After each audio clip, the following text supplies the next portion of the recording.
அஸ்ஸலாமு அலைக்கும் ஃப்ரெண்ட்ஸ். இன்னைக்கு நூக்கலும் மார்கண்டமும் சேர்த்து ஒரு சால்னா. இதில் இன்சுலினும் நமக்கு நோய் எதிர்ப்பு சக்தியும் ஒன்றாவே கிடைக்கும். இந்த நூக்குல் ரொம்பவே டேஸ்ட்டாக இருக்கும். அதை எப்படி செய்யலான்னு பார்க்கலாம் வாங்க. இப்போ ஒரு குக்கரில் மார்கண்டம் எலும்பு கொஞ்சமாக மட்டன் எல்லாம் சேர்த்து நான் நல்லா கழுவி போட்டிருக்கேன். இந்த மார்கண்டம் கொஞ்சம் நல்லா வேகணும், அப்போ தான் அந்த சாறு நல்லா இறங்கும். அதனால் குக்கரில் போட்டிருக்கேன், இல்லாட்டி நான் அப்படியே தான் தாளித்து விடுவேன். இது கொஞ்சம் ரஃப்பான எலும்பு தான். கறி வந்து இலசாக தான் இருக்குது, ஆனால் எலும்பு வந்து ரஃப்பாக இருக்குது. அதனால் நான் குக்கரில் போட்டிருக்கேன். இந்த குக்கரில் கொஞ்சமாக உப்பு போட்டு நல்லா வேக வச்சு எடுத்துக்கலாம். ஒரு கடாயில் தேவையான அளவு எண்ணெய் ஊற்றி ஒரு 3 பெரிய வெங்காயம் போட்டிருக்கேன், ஒரு பச்சை மிளகாய் போட்டிருக்கேன். இதை நல்லா வதக்கிக்கலாம்.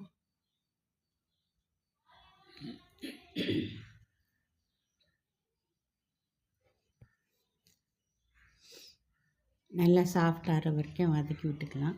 2 ஸ்பூன் இஞ்சி பூண்டு பேஸ்ட் போட்டுக்கலாம்.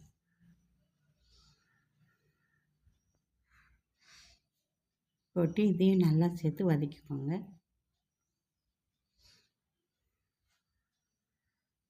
கொஞ்சமாக தண்ணி ஊற்றிக்கலாம், இல்லாட்டி அடி பிடிச்சிரும்.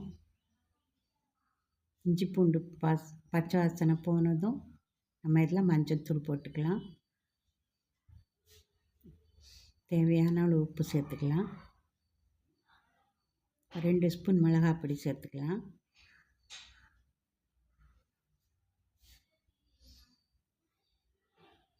நல்லா இதை வதக்கி விட்டுக்கலாம். இந்த மசாலா வாசனையும் போகணும், நல்லா வதக்கி விட்டுக்கலாம். ஒரு 3 பெரிய தக்காளி கட் பண்ணி வச்சுருக்கேன், அதையும் சேர்த்துக்கலாம். சேர்த்து தக்காளியும் நல்லா கொஞ்சம் குழையிற அளவுக்கு நம்ம வதக்கி விட்டுக்கலாம். இப்போ வதக்கினதுக்கப்புறம் நம்ம வேக வச்சு வச்சுக்கிற மார்கண்டத்தை சேர்த்துக்கலாம்.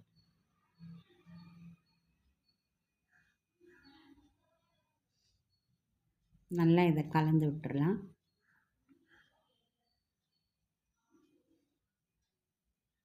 மசாலாவோடு இந்த எலும்பும் கொஞ்சம் நேரம் வேகட்டும். நல்லா வெந்துருச்சு.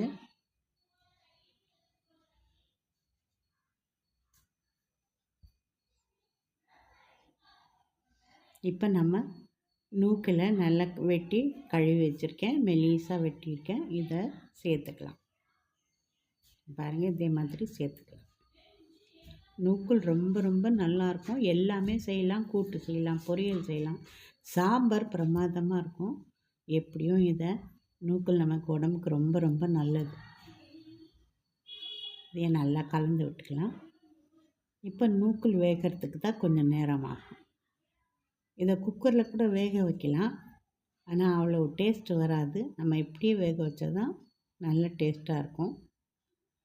பாருங்கள், ஒரு 10 நிமிஷத்துக்கு அப்புறம் இந்த நூக்குல் நல்லா வெந்திருக்கு.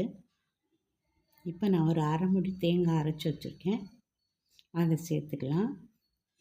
கரம் மசாலா, சீரகத்தூள் இதெல்லாம் எதுவுமே வேண்டாம், வெறும் இது மட்டுமே தான் போதும். தேங்காய் சேர்த்துக்கலாம். உங்களுக்கு தேங்காய் பிடிக்கலன்னா தேங்காயும் சேர்க்க வேண்டாம், அப்படியே கூட சாப்பிட்டுக்கலாம், அதுவுமே நல்லாயிருக்கும். கொஞ்சம் தேங்காய் சேர்த்து அடுப்பை கொஞ்சம் நல்லா கலந்து விட்டு அடுப்பை கொஞ்சம் சிம்மில் வச்சுட்டா இந்த தேங்காயோட வாசனையெல்லாம் போயிட்டு ரொம்ப நல்லா வரும். ரொம்ப டேஸ்ட்டாக இருக்கும்.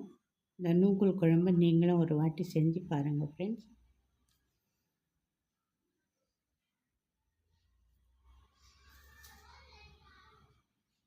அவ்வளோதான். இது ஒரு 5 நிமிஷம் ஆனதும் மேலே கொத்தமல்லி தூவி இறக்கிக்கலாம். பிடிச்சி இருந்தால் லைக் பண்ணுங்கள், கமெண்ட்ஸ் பண்ணுங்கள், மறக்காமல் சப்ஸ்கிரைப் பண்ணுங்கள் ஃப்ரெண்ட்ஸ். இது வரைக்கும் சப்ஸ்கிரைப் பண்ணாத தோழிகளெல்லாம் சப்ஸ்கிரைப் பண்ணி பாருங்கள் ஃப்ரெண்ட்ஸ். நன்றி, வணக்கம்.